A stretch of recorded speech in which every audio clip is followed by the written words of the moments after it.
परमेश्वर यहोवा ने अब्राहम से कहा, मैं तुझे आशीष दूंगा और तेरा परिवार एक दिन बड़ी जाति बन जाएगा। परंतु वे सोचने लगे कि उनके संतान कैसे हो सकती है, क्योंकि अब्राहम तो 100 वर्ष का था और उसकी पत्नी सारा 90 वर्ष की थी। वे दोनों काफी बूढ़े हो चुके थे। इसी बीच में अब्राहम की दूसरी पत्नी और सारा की दासी हाजिरा के द्वारा इस्माइल का जन्म हुआ, जिससे सारा और भी दुखी हो गई। किंतु परमेश्वर ने अब्राहम से फिर एक बार अपनी प्रतिज्ञा दोहराई, मैं तुमसे और सारा से ही एक बेटा दूंगा, जिसका नाम इसहाक होगा, और उसी से मैं तेरा वंश बनाऊंगा, जिसका तू मूल पिता होगा। परमेश्वर से इसहाक को पाकर वे दोनों काफी खुश थे। उन्होंने परमेश्वर का धन्यवाद किया। अब्राहम अपने बेटे इसहाक से बहुत प्रेम करता था। अचानक एक दिन परमेश्वर ने अब्राहम से कहा, अपने बेटे इसहाक और जिससे तू बहुत प्रेम रखता है, मेरे लिए होम बलि करके चढ़ा। अब्राहम अपने बेटे इसहाक को साथ लेकर और एक गधे पर लकड़ियां लादकर अपने सेवकों के साथ निकल पड़ा।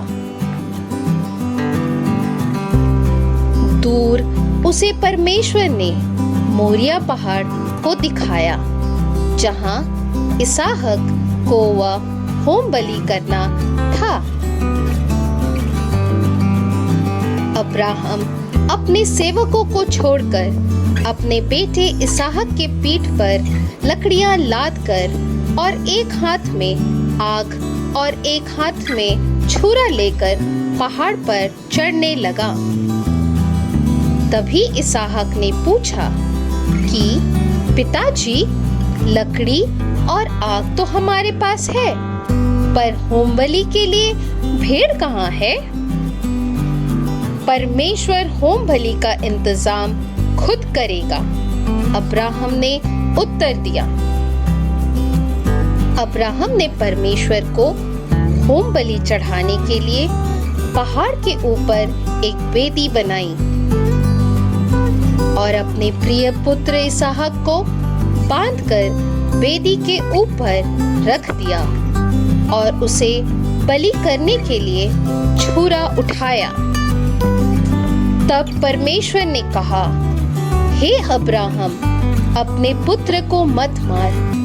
मैं अब जान गया हूँ कि तू सच में मेरा भय मानता है।